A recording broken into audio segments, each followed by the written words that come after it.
la promesa de papeles y una visa de trabajo temporal en México, cientos de migrantes venezolanos son víctimas de fraude y estafa sin que los supuestos gestores sean penalizados. Muchos venezolanos son víctimas de engaños de abogados o supuestos abogados que ofrecen falsos contratos para tramitar su visa de residencia en México. Para conocer sobre esta denuncia, en esta parte del programa saludamos a Aitor Sáez, periodista de Deutsche Welle. Aitor, muy buena tarde, gracias por estar con nosotros, bienvenido. Gracias a vosotros, Joely.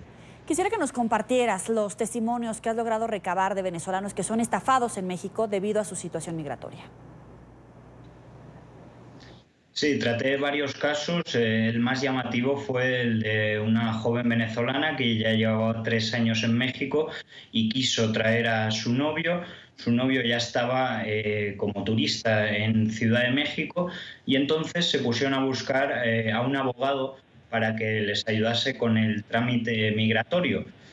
Aquí en México todavía la comunidad venezolana no es tan grande y todavía hay mucha confusión respecto a esos trámites migratorios. Entonces, a veces buscan ayuda en redes sociales o entre conocidos de conocidos, con lo cual se genera ahí una dinámica que puede ser confusa, ¿no? En este caso llegaron a un supuesto abogado que les pidió la mitad del pago por adelantado, 24.000 pesos, estamos hablando de $1.000, y ante la desesperación con la que se encuentran los venezolanos, pues esta pareja se los entregó en efectivo en un centro comercial, que con eso también hay que ir con mucho cuidado, y el abogado desapareció. No solo desapareció, sino que ingresó el trámite migratorio, en efecto, pero fue rechazado, fue negado, porque la supuesta empresa para la que habían contratado a este chico no estaba dada de alta, no existía.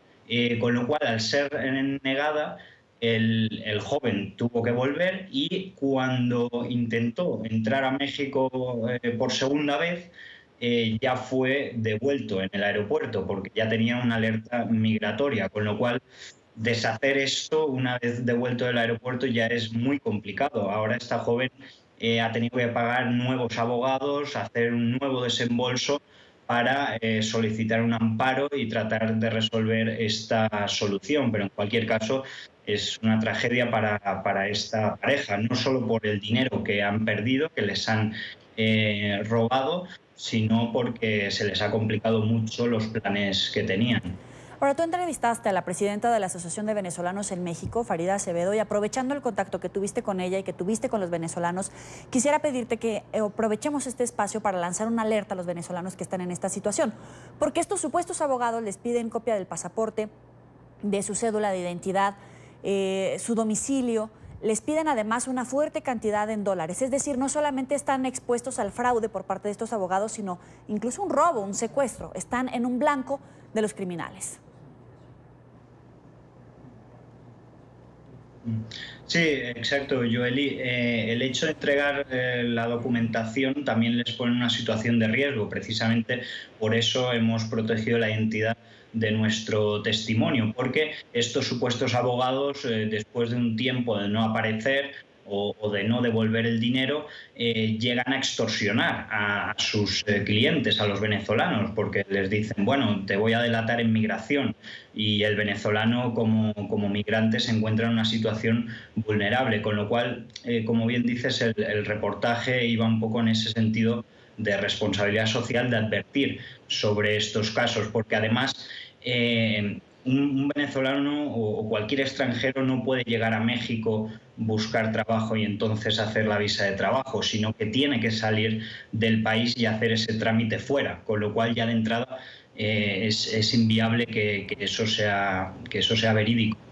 Ahora, ustedes averiguaron que hay incluso despachos de abogados que ofrecen contrataciones ficticias para tramitar estas visas, pero que les cobran una cantidad importante en dólares. ¿Qué tan amplia es esta red y qué tan organizada? Porque no solamente son estos abogados, también hay empresas que pueden estar prestando nombres, hay autoridades migratorias involucradas. ¿Qué tan amplia es esta red?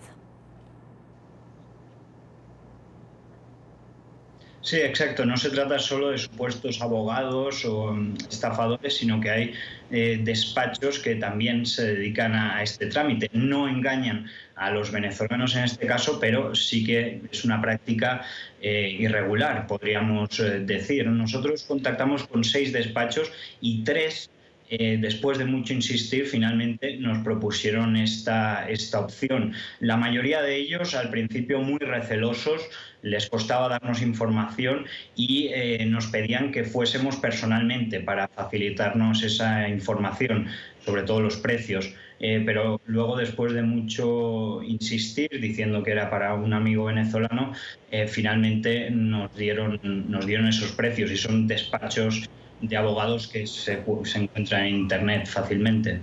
Ahora te pregunto, ¿cómo es el fenómeno que estás observando en México? Porque, por ejemplo, en Colombia, en Ecuador, en Perú, vemos filas y filas de venezolanos que están tratando de llegar a otro país, pero muchos de ellos no llevan pasaporte, no llevan cédula migratoria, no tienen algún documento oficial que les otorgue esta identidad. ¿Cómo es el fenómeno que llega a México? Porque tienen que llegar a través de avión, pero llegan con esa misma carencia de documentos, o por el contrario, portan este pasaporte. Y también pues está ocurriendo lo mismo que sucede en este lado de Sudamérica, que está creciendo esta oleada de venezolanos. Claro, aquí el perfil migratorio venezolano es muy diferente que en los países sudamericanos. En los países colindantes a México solo se puede llegar por avión, es imposible atravesar toda Centroamérica, con lo cual de entrada ya los venezolanos tienen que tener un pasaporte. Hoy en día sabemos las dificultades que hay en Venezuela para expedir o renovar un pasaporte y el desembolso que supone. Y aparte tienen que pagarse un vuelo, con lo cual calculando estimamos que se necesitan unos $3.000 para que un venezolano llegue a México, con lo cual es un perfil migratorio mucho más de clase media, de familias que han ahorrado en divisas, que tienen acceso a divisas, que tienen ya familiares en el extranjero que les han podido enviar dólares. Con lo cual, la llegada de venezolanos no es tan masiva, es mucho más ordenada. Además, México tiene un amplio historial de acogida de migrantes, con lo cual tiene una infraestructura mucho más planificada en ese sentido. No hay el desbordamiento de otros países. Incluso Deutsche Welle, ayer sacamos un tema titulado México, un oasis para la clase media venezolana, en ese sentido de que las condiciones de llegada y el perfil migratorio es muy diferente. ¿Pero tanto así como un oasis?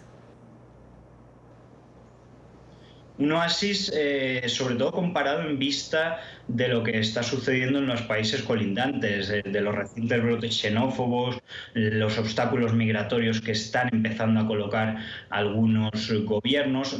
El que puede llegar a México es un afortunado, entre comillas.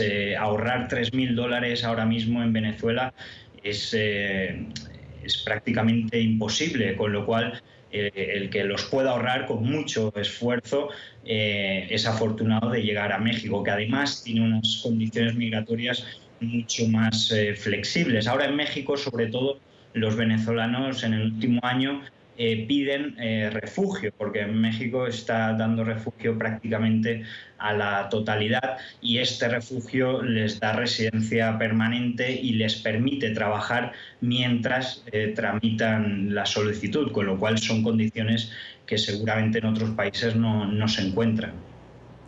Ahora, me llama mucho la atención el tema de la calidad migratoria en la que los reciben, porque en algunos países todavía existe el debate si otorgarles la calidad de refugiados. Es un debate en la comunidad internacional respecto a esta calidad migratoria para recibirlos. ¿Tú observas que en México sí se está dando este proceso de otorgar la calidad de refugiados a los venezolanos? Sí, la propia Farida Acevedo, la presidenta de Benemex, nos dijo que había un alto índice de aprobación. No hay datos exactos, hay mucha demora, pero finalmente se aprueba. El tema del refugio y el debate en la región me recuerda mucho a lo que sucedió en Europa con la llegada de refugiados de Oriente Medio. Al final, cada país tiene una posición según los migrantes o los refugiados que reciba.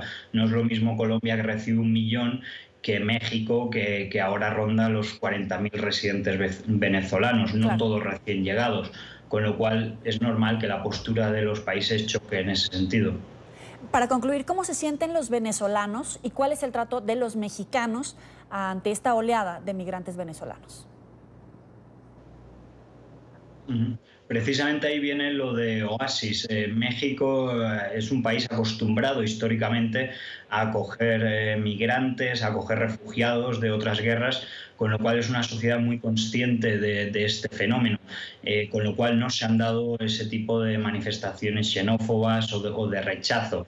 Además, hay que tener en cuenta que en un país de 130 millones de personas, que haya 50.000 venezolanos todavía no es relevante. Es decir, no ha habido el impacto como en otros países o en otros municipios en los que sí se ha notado un desbordamiento, que eso es lo que genera el malestar entre la población. Pero en general los mexicanos siempre han estado muy dispuestos a recibir a cualquier tipo de persona. Agradecemos a Aitor Sáez, periodista de Deutsche Welle, por acompañarnos aquí en la tarde de NTN 24. Gracias a ustedes por la invitación.